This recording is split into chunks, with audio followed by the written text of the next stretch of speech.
हम सब जानते हैं कि जिस जीव का देह की शांति इस पवित्र धाम में होती है उसे मोक्ष मिलता है। पद्म पुराण में भगवान शिव और पार्वती का दर्शन है। माता पार्वती ने पूछा कि काशी के अलावा वो कौन सी जगह है जहां मुक्ति मिलती है। तो भगवान शिव कहते हैं कि देवी काशी के अलावा एक जगह है जिसको ब्रजमंडल कहते हैं, अर्थात जिस जगह हम और आप यहां पर बैठे हुए हैं। इस ब्रज क्षेत्र श्रीधाम वृंदावन में 4 तरीके से मुक्ति का साधन बताया गया है।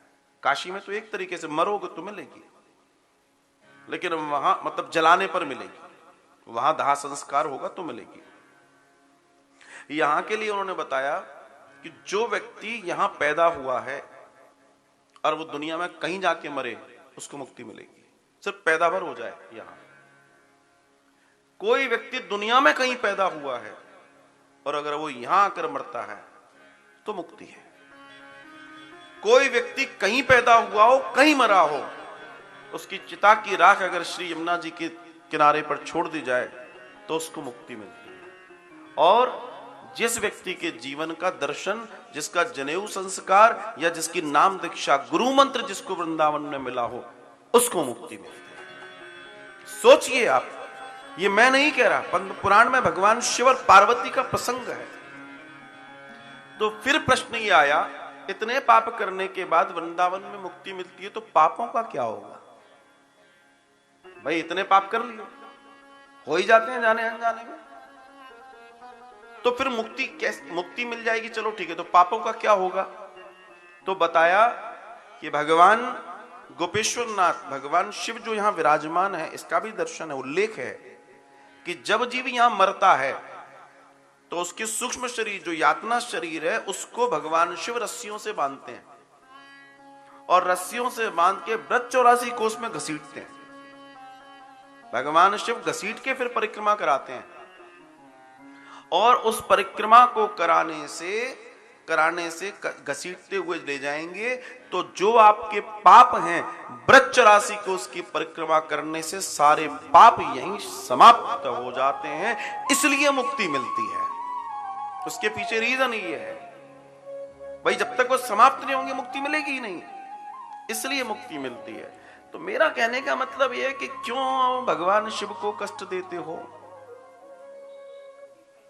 खुद ही कर लो, हैं?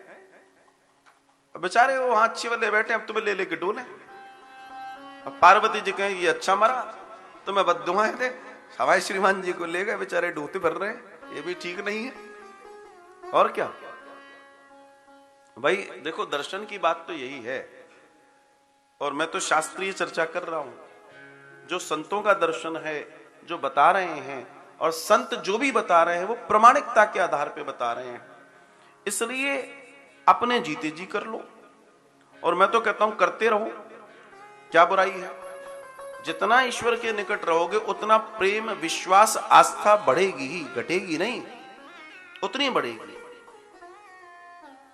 अब अगर मैं कहूं मुक्ति कितनी आसान है, तो मुक्ति इतनी आसान है कि आप वृंदावन में बास भर कर लो, मुक्ति हो गई। एड्रेस बदलना है आपको सिर्फ अपना। अगर मुक्ति चाहिए तो, अगर गोविंद की गोद चाहिए तो, दुनिया की गोद चाहिए तो फिर कोई दिक्कत नहीं है। और इतना सुंदर साधन आपके जीवन में आ रहा है कि आप बड़े आनंद के साथ अपने जीते जी इसी शरीर से बड़े आनंद के साथ करो ना यात्रा। कौन ने रोका है? अरे दुनिया भर की यात्रा में फंसे हुए एक बार यहां भी आओ और अपने आनंद को जी कर जाओ। अब सोचिए, व्यासपीठ इतना आपके लिए कह रही है, क्यों? क्योंकि अगर इस व्यासपीठ के कहने से कुछ हजार लोगों का कल्याण हो जाता है तो क्या बुरा है? व्यासपीठ तो हमेशा कल्याण की ही कामना करती है। आप अपने कल्याण की कामना क्यों नहीं कर सकते? ईश्वर ने आपको बुद्धि और विवेक दिया है, सब कुछ तो दिया, आप इसका उपयोग क्यों नहीं करते? कीजिए, अपने लिए कीजिए, अपने ऊपर कीजिए,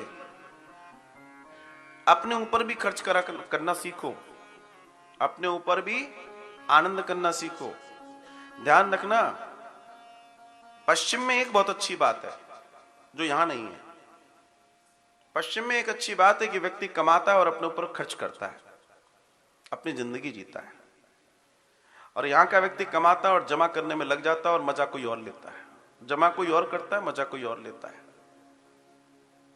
ये जीवन नहीं है। और एक चीज और बताऊं मैं आपको, आप जो भी कर रहे हो, जिस समय उसकी उपयोग होगा, जिस समय उपयोग की घड़ी आएगी, उस समय उसकी वैल्यू घटी होगी। और पूत कपूत तो का धन संचय, पूत सपूत तो का धन संचय। इस विचार को भी जीवन में रखो। अगर आपने अपने बच्चों को, अपने परिवार में लोगों को अच्छी शिक्षा, अपना ज्ञान, अच्छा कुछ दे दिया, उनका निर्माण बहुत अच्छे से कर दिया, तो फिर तुम्हें चिंता किस बात की? और नहीं कर पाए तो तुम्हारा जो जमा है उसको भी तुम क्या बचा लोगे? बताओ। अच्छा खाओ, अच्छे से रहो, अच्छे से पहनो, जहां तुम्हारी इच्छा है, जहां तुम्हें जाना है, अपने आनंद को जियो। और जब तुम्हें विवेक आ जाए तो एक जगह किसी वृंदावन के अंदर या किसी धाम में जाकर अपना निवास बना के जयराम जी की कर। ठहराव तो जिंदगी में जरूर, एक दिन तो ठहरना ही पड़ेगा, एक दिन तो रुकना ही पड़ेगा। कब तक चलोगे यात्रा? कब तक? कभी तो रुकना जरूरी है ना। और रुकोगे नहीं तो फिर समझोगे कैसे? क्योंकि रुके बिना, आप जैसे मैं चल रहा हूं, चलते समय का विचार अलग है, लेकिन जब बैठोगे तो विचार बदलेगा, चिंतन होगा। ठहरो। अब चिंतन कहां किया जाए? वहां जहां चिंतन श्रेष्ठ है, तो वो सत्संग है। और सत्संग में भी, धाम में सत्संग में मिलकर अगर हम चिंतन करें तो वो अति श्रेष्ठ है, वो अति श्रेष्ठ है। और अगर इस सबकी प्राप्ति पर भी हम उसे ना जान पाए तो जय जय। तो फिर मैं यही कहूंगा, जय जय।